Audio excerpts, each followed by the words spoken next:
What's the meaning of clique?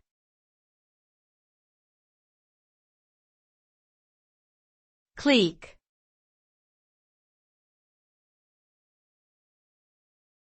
Clique.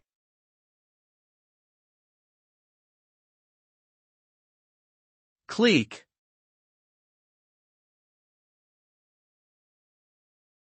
Clique.